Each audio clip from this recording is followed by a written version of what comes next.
Good morning, friends.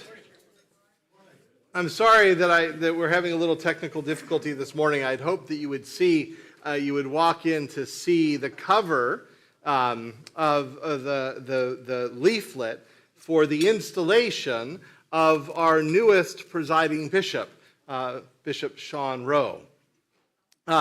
He was just installed into this office, an office we pray for regularly, but you may not even notice it. It's so kind of rote into our prayers. For the last 9 years, we've been praying for Michael, our presiding bishop. And today you heard us pray for Sean, our presiding bishop. Can anybody remember who we prayed for before Michael? Kathleen. Well, winner, chicken dinner. All right, Kathleen, our presiding bishop. Now, bonus points. Can anybody remember who we prayed for before Kathleen? Frank, our presiding bishop. Bonus points. Anybody before Frank? Edmund, our presiding bishop. John, our presiding bishop. And on and on and on and on for nearly 250 years. We have been, pardon me? No, I know. I and my family have been close to and familiar with every presiding bishop dating back to the 50s. Sean is the first presiding bishop in since the 80s that I don't know directly, and may not. I do wonder if he is known to my uncle, who has been very close to the office over the years. So no, if you want to go back to Liechtenstein, I've got it. But before that, I'm going to have to start looking things up.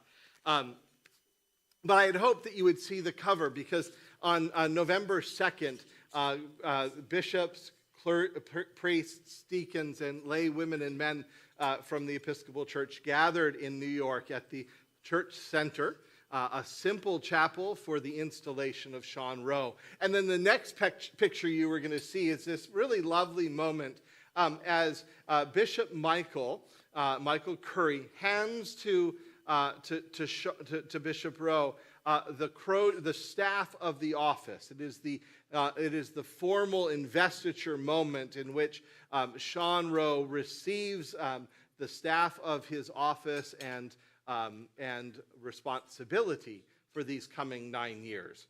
And then we would have seen a little video of that exchange and heard the two of them, the charge of Bishop Curry and the gratitude and celebration of Bishop Rowe. That was all what I had hoped we would see, so you can picture it in your mind's eye, I hope. Something. Two people handing a staff and standard one to the other with gratitude and such. And I would have pointed out a very subtle change in the picture. Bishop Curry and Bishop Rowe are vested nearly identically. They're both wearing chasubles. They're both wearing mitres. The stoles you can't really see because they're under the chasuble. The chasuble is that kind of long flowing garment that the celebrant wears. So Mother Maureen was wearing the green chasuble this morning while I was vested just in a stole beside her, right? So the green flowing garment, the kind of covering, is the chasuble. It is the chasuble, total sidetrack for today's conversation. The chasuble is a sign of Eucharistic celebration. So it is what the celebrant, first and foremost, at the Eucharist wears. So in our tradition here, the celebrant always wears the chasuble, and the assisting priests wear simply stole. But at this service, both Bishop Curry and Bishop Rowe are wearing chasubles. But you'll notice an ever so slight difference between the two, because they're of the same color, they're of the same fabric, they're of the same decoration, except with a subtle difference. The chasuble that Bishop Rowe is wearing is more ornate. It has a panel down its front and down its back just a little more ornate, and Bishop Curry is wearing a matching but subtler chasuble. Had this service had a Eucharist been celebrated on November 1st, the chasubles would have been reversed. That is, it was a subtle sign of the shift of responsibility and presidency at the Eucharist. For that day, as the service continued, Bishop Rowe would be the celebrant, the principal celebrant, and Bishop Curry would have been the con-celebrant, the one celebrating with, assisting at the table with Bishop Rowe. Just a very subtle and holy sharing and imparting of office and ministry with one another. That was all a little bit of what I had hoped we would see as we began today. Now, we don't talk very often about this greater church of which we are a part, or even greater communion of which we are a part, the Episcopal Church and the Anglican Communion. But with this new investiture and the beginning of this new ministry, Mother Maureen and I thought it would be useful to step back and talk about this greater community that we are a part of. The offices and things that make us a community, for it's impossible for us to know and to connect with every person within our community, so we need instruments and representatives who carry community and hold community together. And so to talk about our church, our communion, and the things that bind us together, and hopefully offer a perspective or reflection on the institutions beyond the church that do much of the same thing. For the same can be said about our society. It's too big. We can't know all 330 million Americans. We can get close, but not all the way there, I'm sure. And so we need systems, instruments, and representatives to carry out and to hold together the community we are a part of. And at times, those systems, those instruments, and those representatives do carry out their work really beautifully. At times, not so beautifully. And I pray that the instruments of communion within the church might offer some perspective and hope for us within society. So feel free to, Jill, you've got the hardest seat in the house. So feel free to, you've got your back to somebody. So feel free to turn your chair around if you prefer. Yeah. I'd love to see that one, Michael. You do it first. I know. So, first of all, the office of the presiding bishop is one of our structural offices as an Episcopal church. The Episcopal Church is an association, formal, federated, of Episcopal dioceses and within diocese churches, spanning not only the 50 states, as well as the territories of the United States, but a few foreign countries, such as Haiti, all constituent parts of the Episcopal Church. We, as an Episcopal Church, are a constituent, a federated part of an Anglican communion that spans the globe. For the most part, our partners, for the most part, our partners or friends are national churches, such as the Church of England, or the Church of Canada, or the Church of Australia, and in a few cases, some para-organizations, the Church of I can't get these names right, Southern India United, which is not quite a national organization. But for the most part, the Episcopal Church, partners, collaborates, sits at table with other churches, other national churches across the globe. So we have two structures now that we're a part of. We are part of a national or predominantly American Episcopal Church, and we are part of a global communion, the Anglican Communion. Feel free to stop me anytime I either go off on too random a tangent, or I use a phrase that you're like, could you say more about that? I didn't catch that, or I'd like to know more. Feel free to do that. So now I've introduced to us two parts to our life together: the Episcopal Church and the Anglican Communion. There might be a few words that pop out to you as, I wonder why he chose those words. Any words in that stand out to you? Yes. We follow the naming convention. Exactly. So there's one noticeable difference. I said the Episcopal Church and the Anglican Communion. So most churches across the nation, churches, meaning national churches in the Anglican Communion, call themselves the Anglican Church of, such as the Anglican Church of Canada and the Anglican Church of Australia, or simply the Church of, depending on the place. But we are odd. We talk about and identify ourselves as Episcopalians, not Anglicans. Code. If you go to a church in the United States that says they're an Anglican church, they're saying they're not Episcopalian. Right? So there's language, so valuable to understand the language and the history behind it. So why do we call ourselves Episcopalians? This goes back 250 years.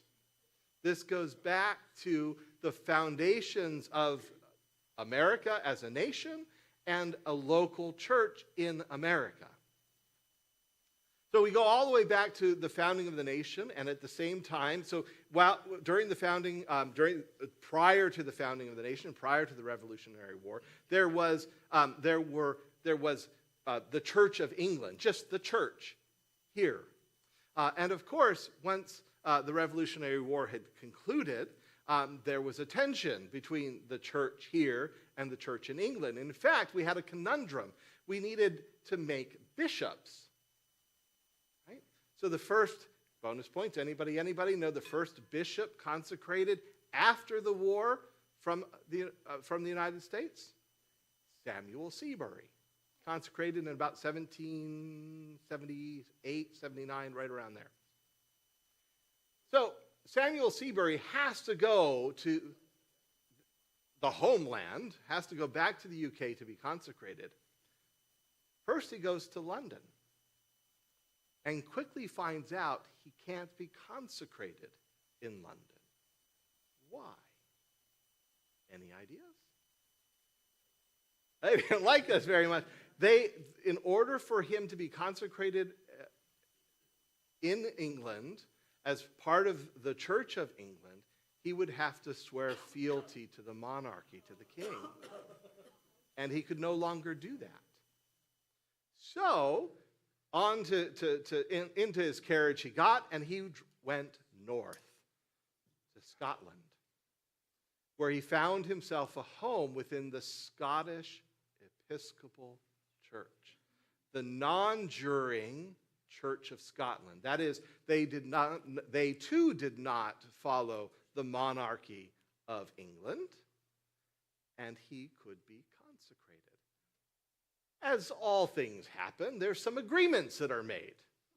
We will consecrate you if you do a couple of things. And one of those things was that he agreed to was the utilization of the Scottish rite for the Eucharist as a foundation for the prayer book of the United States.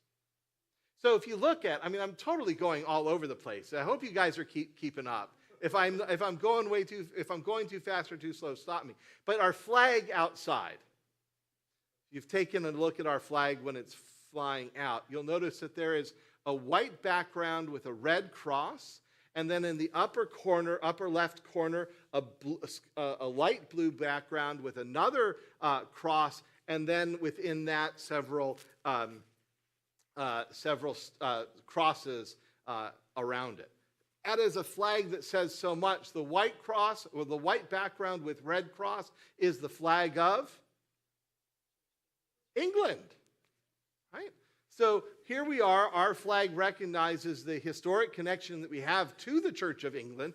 The blue cross with the white cross on light blue background represents the Scotland. Right? These two histories coming together.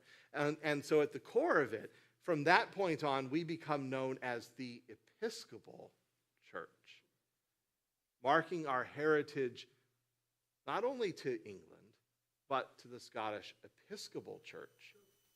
Yes, John? You usually say Protestant Episcopal? Oh, John has introduced a conundrum. So, over the last 100 years or so, our name has gone through some morphing and changing and such.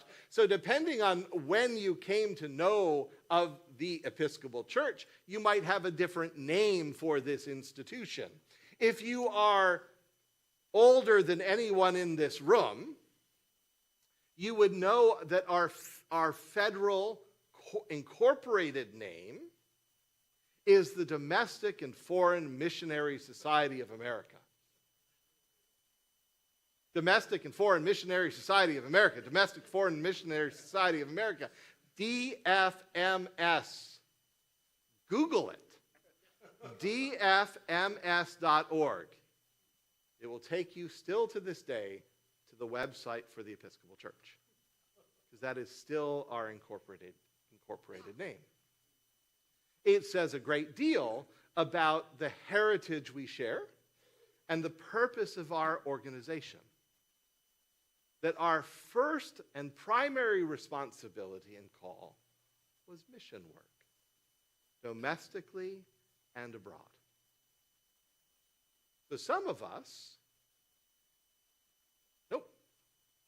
no one in this room. I was thinking about my childhood, and it's not true. I was going to say some of us may have been born in a foreign mission field, and then I had to think, nope. I was born. The Diocese of Hawaii had been established and incorporated as a state, but my father, my mother, my uncle, etc., were all born and ordained in a foreign mission field in what is the Diocese of Hawaii. Helen, you were. It does. So the word Episcopal comes from the Greek word episkopos, which we translate today as bishop, episcopal. It identifies our structure, that we are an episcopal structured church. Okay? So that was, how did we get the name? Why do we call ourselves Episcopalians and not Anglicans? Because of this unique connection that we have to the church in Scotland. You will find, therefore, across a few other Episcopal churches in other countries, or other countries that have identified them, because they found their roots through us. Otherwise, it's predominantly Anglican churches across the globe. So that I mentioned, we have two structures that I've introduced: the Episcopal Church and Anglican Communion. We've talked about one difference in the name, Episcopal versus Anglican. Anybody notice the other difference in the name? Church communion. Right? A really profound, one of my favorite words to talk about, and all that it means. We think of, quite naturally, when we think of global Christianity, denominationally, which institution, if I say name a global Christian worshiping community, what comes to mind? There we go. Catholicism, the church in Rome, the Roman Catholic Church. We do not speak of ourselves as the Anglican Church. We speak of ourselves formally, intentionally, legally, as the Anglican Communion. And it's structured very intentionally. In the Roman structure, one church under the formal leadership and authority of the church in Rome, with a hierarchy that roots itself from Rome. That is to say, you have St. Paul's Roman Catholic Church here, and you have St. Paul's Roman Catholic Church in New York, and in France, and in Spain, and in Nigeria, and in Rome. And the Bishop of Rome, that is the Pope, has formal authority and license within all of them, because they all find and trace their authority to that seat and house and office. One church, many outposts. Since the 1800s, 1700s, since the formal establishment of the Episcopal Church, and then the burgeoning gathering of this now international communion, we have spoken of ourselves as part of a communion, structured intentionally differently. We are not under the authority of the Church of England. The Archbishop of Canterbury has no formal or legal authority or license in the Episcopal Church. If he wishes to come here to preside at the Eucharist, or even formally to preach, but certainly to preside, he must be invited and permitted. So I might extend an invitation, but the bishop of this diocese must permit him. A very different structure. We have a communion that is a fellowship, a federation of friends, bound together not by legal structures, but affection, instruments of communion and friendship. What does that look like formally? There are, in fact, 3 instruments. We're now talking, remember I was talking about these 2 things.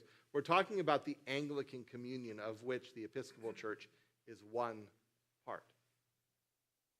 All of the churches, Church of England, Church of Church of Wales, the Church of Ireland, the Church of Canada, the Church of Nigeria, Tanzania, Burundi, on and on and on, right? All of these individual churches are bound together into this federation known as the Anglican Communion, and we are held together by 3, I believe, correct me if I miss something, primary instruments. The first is the office of the See of Canterbury. In other words, the office of the Archbishop of Canterbury. We are bound to the Archbishop of Canterbury through friendship and recognition. Nothing more. We look to the Archbishop of Canterbury as a brother and friend. And the Archbishop of Canterbury recognizes our friendship in the communion. So one of the things that the Archbishop of Canterbury does is every 10 years gathers together all of the bishops of the Anglican Communion by invitation. One doesn't have to go, but one can't just go. Make sense? I can't just say, I'm a bishop in the Episcopal Church. I'm going to go. But rather, one has to be invited. It is a sign of our communion. There have been controversies over this in years past. One occurred back in Lambeth, 1988. I believe it was the Church of Sudan, which had a schism within it. And there were two parties of bishops claiming to be the Church of Sudan. One party was invited and one was not. Both went. My uncle was charged with meeting the non-juring federation at the bounds of Canterbury and Kent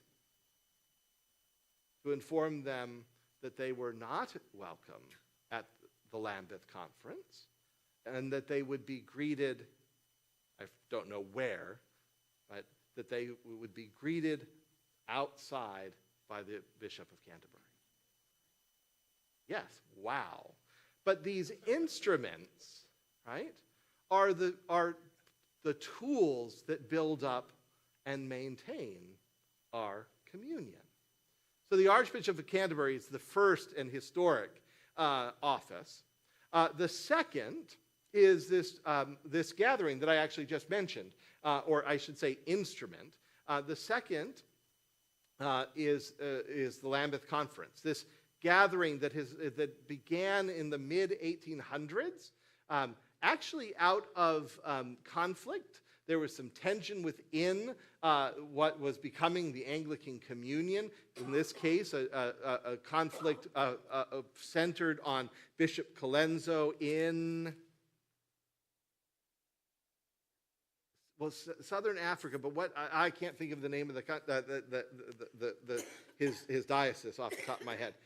And so bishops from Canada wanted Colenso to be reprimanded and perhaps defrocked by the Archbishop of Canterbury.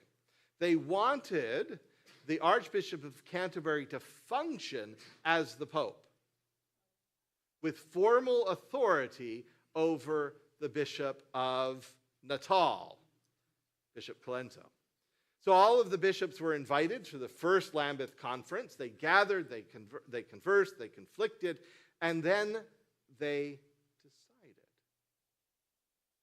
And they formalized the relationship.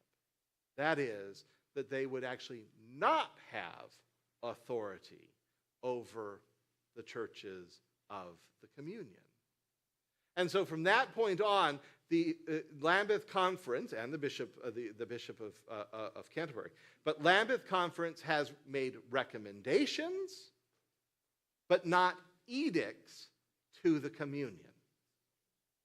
Right? Recognizing that each institutional church is independent of one another. So an instrument that is formalizing our relationship, deepening it, affirming that we are bound together not by legal structure, but by friendship. Right? So out of that, so that's the second instrument. The next instrument that emerges is in the mid-20th century, the primates gathering. As global populations and travel and relationships grow, the heads of each church, known as a primate, not an ape, right, begin to take to build their relationships together, and they begin to gather. I believe 1950 something was the first gathering of primates in England to gather and discuss matters of relevance for the communion. And again, they affirmed that they do not hold authority over the church, but influence over the church. Right? So the primates, like Lambeth before them, cannot mandate to the communion. They can simply influence the respective churches through friendship and wisdom. So that becomes the third instrument of our communion. The formal one, the most formal one, being the See of Canterbury. So Canterbury, Lambeth, the primates gathering, and then eventually the fourth instrument, and actually the only one with any legal structure, is the Anglican Consultative Council. Yes? See. See. The See of Canterbury. I don't know that either. No, I don't know. I mean, we're going to have to look this up. It's spelled S-E-A, isn't it? No, S-E-E. Yeah. S-E-E.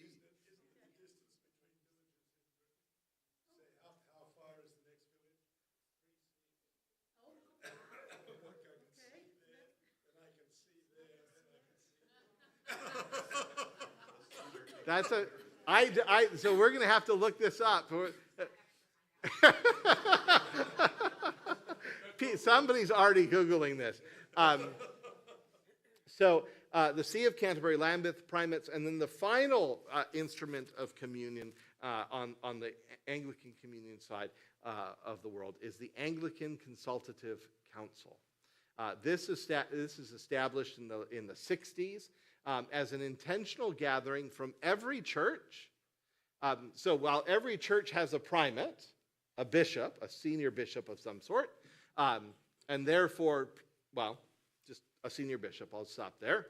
The Anglican Consultative Council is intentionally structured as clergy, two clergy representatives and two lay representatives, laymen or women, two priests, can be bishops, but priests and or deacons, from every church in the communion to gather triennially at the Anglican Consultative Council Conference.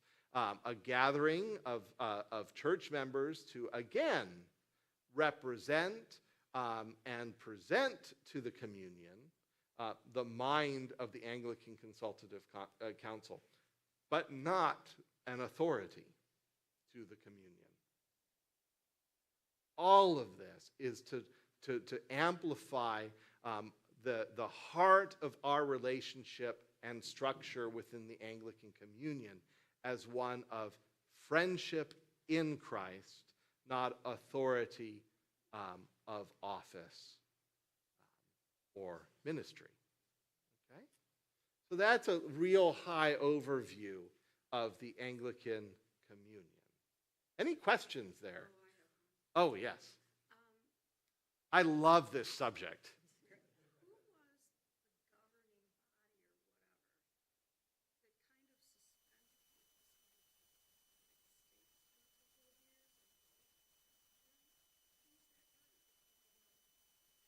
So what Martha is asking about is who had the authority to suspend the Episcopal Church from voting on doctrine.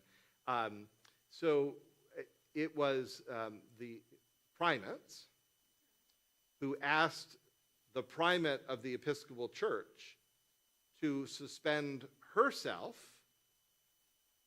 from participation in these conversations.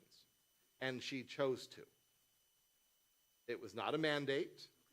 It was a request out of, and a request accepted out of deference to our friends and the struggles that their churches were experiencing on account of the practices and doctrine and understanding of Christ that we were teaching. So, but it was not, so we still participated in primate meetings. We still participated fully in Lambeth Conference. We still participated in the Anglican Communion, and we still had a full and affectionate relationship with the See of Canterbury. But within those institutions, on account of the conflict that some churches were feeling very strongly, we chose to step back from certain conversations. So, but how that story often gets told is one of authority that we were kicked out of. Is my understanding. Yeah. So, okay. Yeah. Is So, that because of the churches uh, that were starting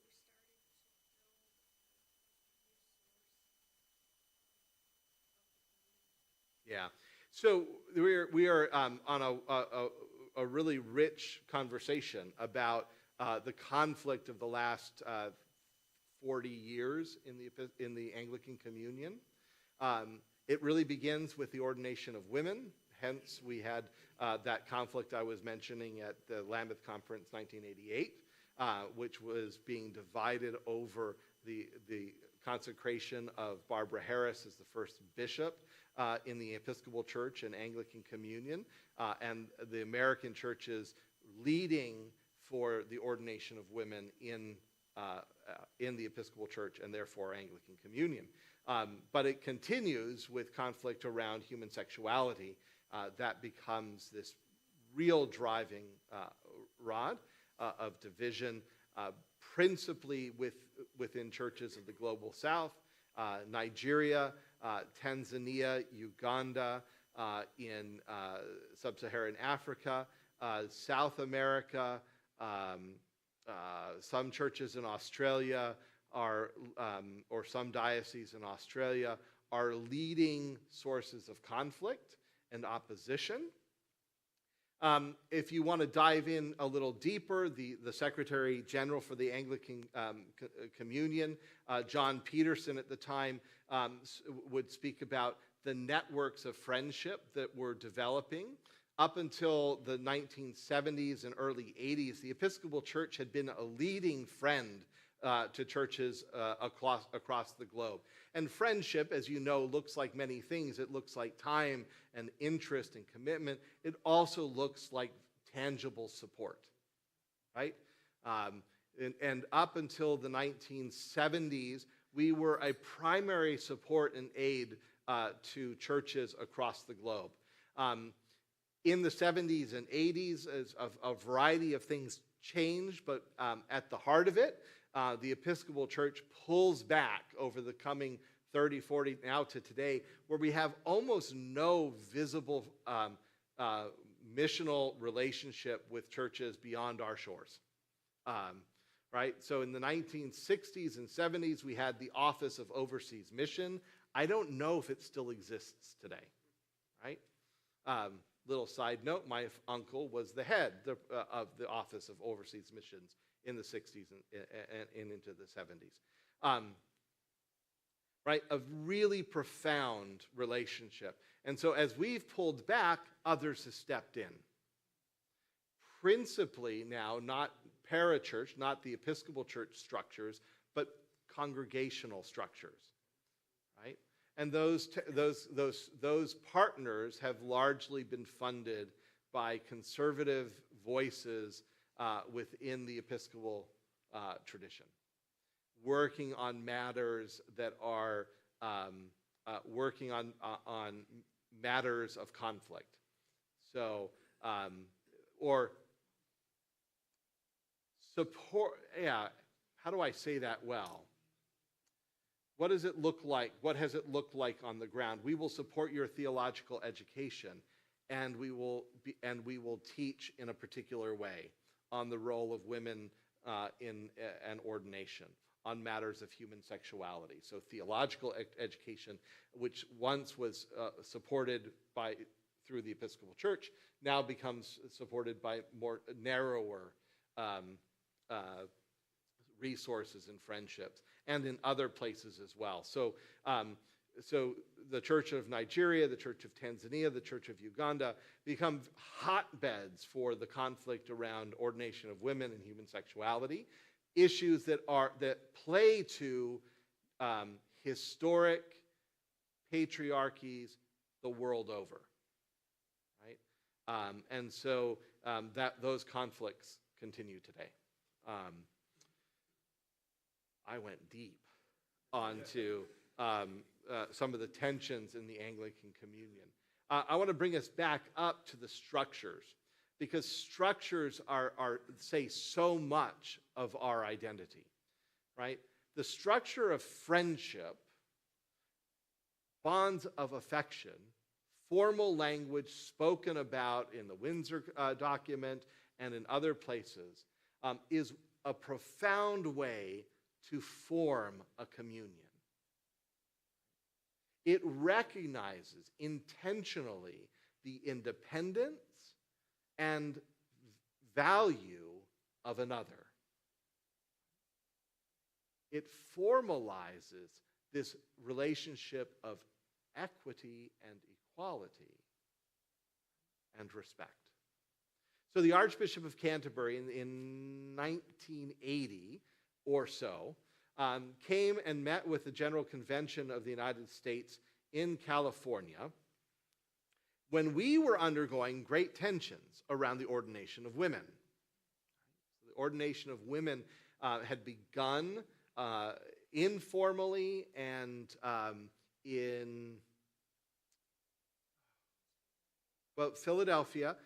No, so not looking for a location. Look in oppositional ways before it was formally recognized within the church. What am I saying?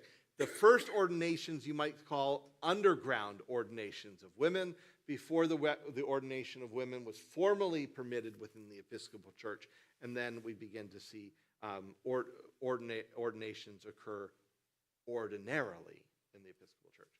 So that's all taking place in the 1970s here in the United States. First ordinations, underground ordinations occur in Philadelphia, the Philadelphia 11, before the Minnesota Convention of 1977, 70-something, recognizes the ordination of women, and we begin to see the ordinary ordinations. So, but you can appreciate that even once it's settled in the convention, it's not really settled in the hearts of every Episcopalian. So there's conflict within the Episcopal Church all through the 70s and all the way through the 80s around the ordination of women. And the Archbishop of Canterbury is invited, I believe, by John Hines to come and meet with the General Convention of the Episcopal Church. And many within the Episcopal Church ask the Archbishop of Canterbury to stop the ordination of women. And he responds in a most profound statement: I do not have the authority to govern the church. I am called to gather it.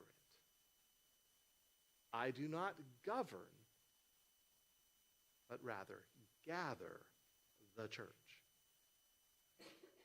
And that affirms, right? It affirms the authority and independence of the Episcopal Church. It honors the independence of the lay men and women, the male clergy and bishops that have made this profound decision, even a decision that is not at the time authorized within the Church of England. I gather, I don't govern the church. A very different structure from brothers and sisters in other traditions. And I think a profound statement of how we are gathered together still today, at our best. Right? One could say that formality of structure is always an expression of the brokenness of our relationship. We put structures in when the relationship is failing or under threat. And so our communion works really hard to maintain these bonds of affection, even in times of threat, such as the 80s, such as the late 90s and early 2000s, and certainly again, as in the 1860s, it will go on and on. And fortunately to this date, our communion has reaffirmed time and again that we are bound together by affection, not authority. So that's the Anglican communion side. Now I want to just turn back to American soil and the Episcopal Church and this thing that we just had, the installation of the next presiding bishop. So back all the way to the 1800s, 1700s, 18th century, as the new church is forming, new structures are coming to our life. And we have emerging within the I think about 30 years from the end of the Revolutionary War into the early 1800s, that what becomes the structure of the Episcopal Church today. And it's a similar structure insofar as there's remarkable independence, but there are some formal bonds now that bind us together. I don't know if it predates. Does it predate the American structure, or does it follow the American structure? House of Deputies and House of Bishops. I think it follows, but I don't know. Somebody much better at history will look that up. So, I know. Not here. It's at Crossroads of Michigan doing all this Christian stuff. So in the late 1700s, the question becomes, how do we govern ourselves? And a couple of things quickly emerge. First and foremost, we must have dioceses. The region, the see of a bishop, a region under the authority and leadership of an individual. That is what a bishop functionally is. The sign of unity and the sign of authority within a region. And so dioceses emerge. Now, of course, then dioceses have to have a way to gather into a church. If the Church of England, so we begin to model, the first organizational structure of that, of course, is the House of Bishops, the gathering of bishops from the American church. But we do something very quickly. We do two things of substance very quickly that are distinct from our brothers and sisters. It might, in England, it might reflect some structure in Scotland. I'm not sure of that. We establish a House of Deputies that includes clergy and lay leadership. Way back when. That to institutionalize the voice of lay men, forgive me, clergy, priests, and separately bishops. That those two conferences will have shared voice together. Right? And overseeing the House of Bishops, not the church, the House of Bishops would be a presiding bishop. So much in language. The first structure of the House of the presiding bishop. So first, name. Anybody notice the distinction? We have a presiding bishop. What does England have? Archbishops. Right? A profound difference of language and historic office. Right? The presiding bishop, what does a presiding bishop, you think, do? Presides. Does not arch. Right? Does not have authority over. But again, leaning into that sense of presidency, presiding, and gathering. So in the first, for the first 3 terms of the presiding bishop, that office simply moves between dioceses. So William White is the first. He is succeeded by Samuel Seabury, who I mentioned a minute ago, and then I forget who. All right? So the presiding bishop is first and foremost the presider of the House of Bishops, and that office simply moves from diocese to diocese, soon to be replaced by a different structure, and that is the office of seniority. So the 4th presiding bishop is also the first presiding bishop, William White. So it's 1, 2, 3, moving. 4th, they look to the bishop, the senior bishop in the House of Bishops. And that at the time was William White, and he would serve as presiding bishop for another 30 some odd years. as he was the senior for so long. And then it moved to the next senior and to the next senior, well into the 20th century. All of this saying something about our Protestant, I will use that word happily, our Protestant roots, that we would be structured rather differently from the See of Canterbury. That we would have a presider in the truest of sense.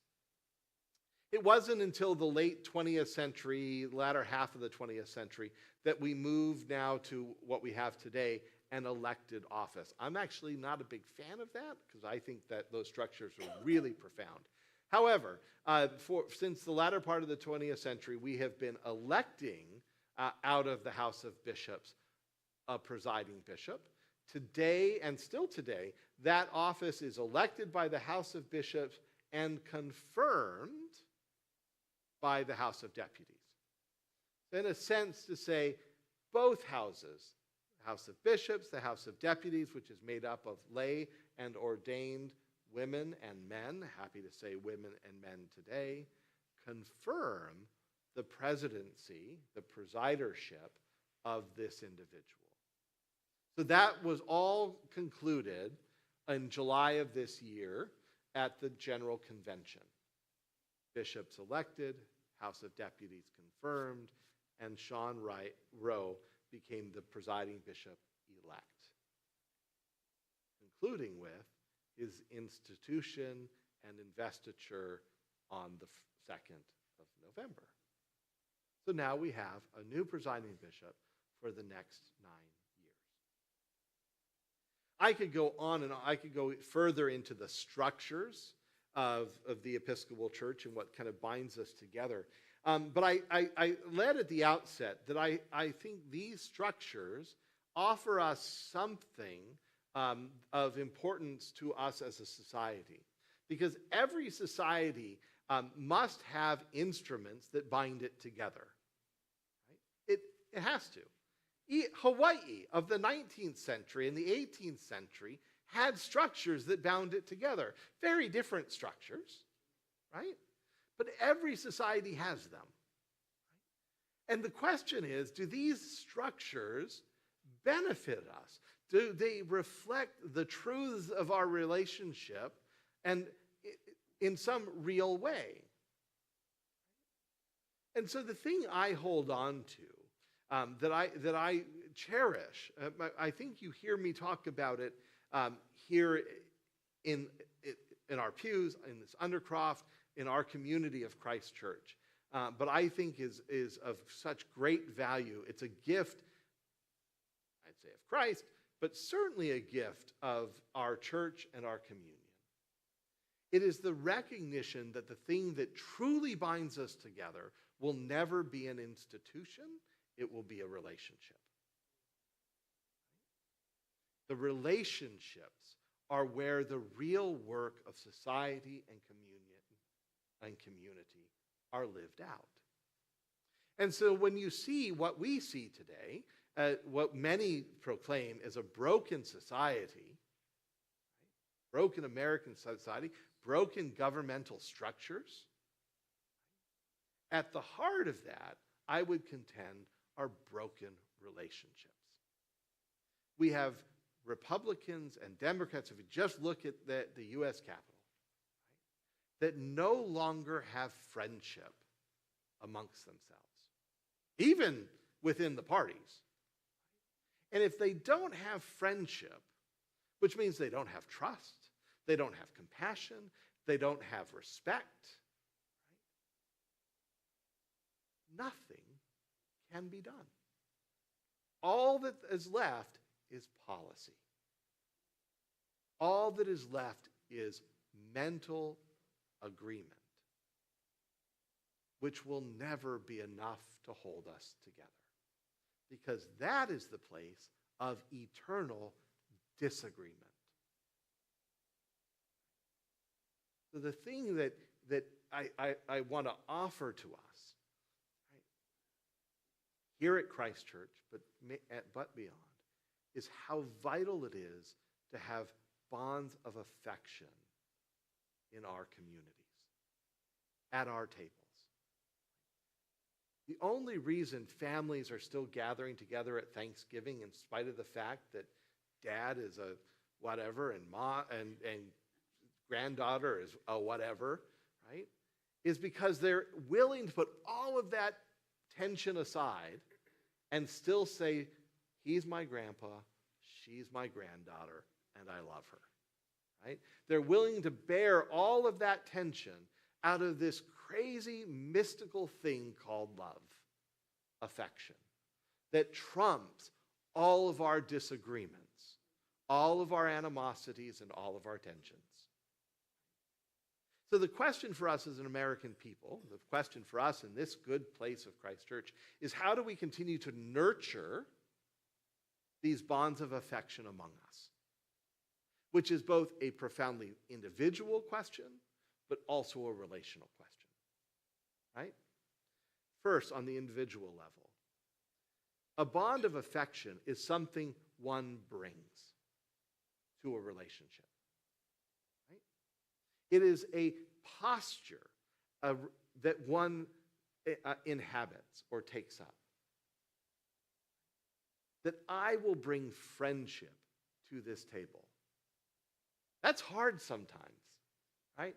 In some of our households, and I hear about this and experience it, right? Some of our households are torn apart today around matters politic.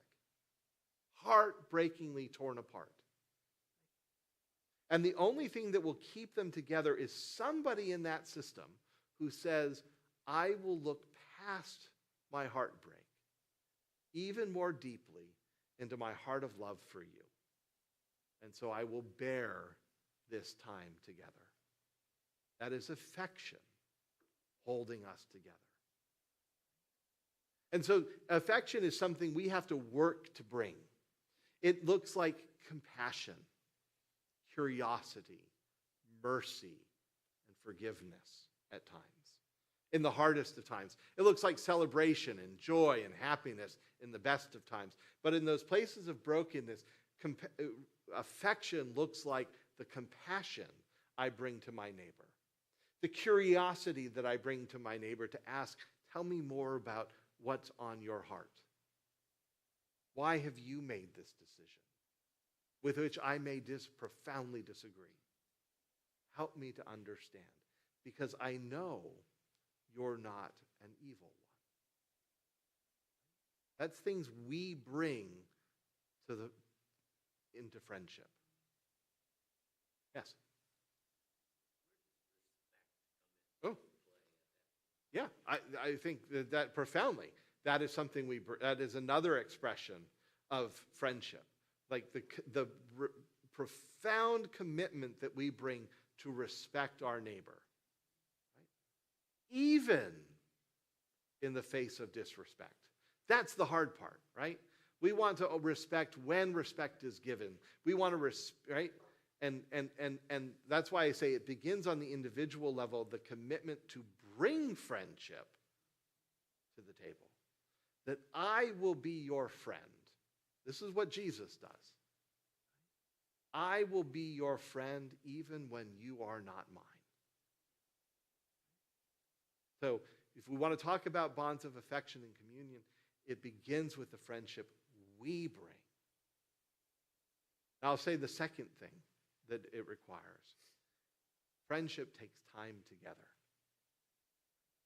It is very hard. Time together. It is very hard to be friends or communion when we are never together. Part of what makes friendship, bonds of affection as an American people, so remarkably difficult today, because none of us has time.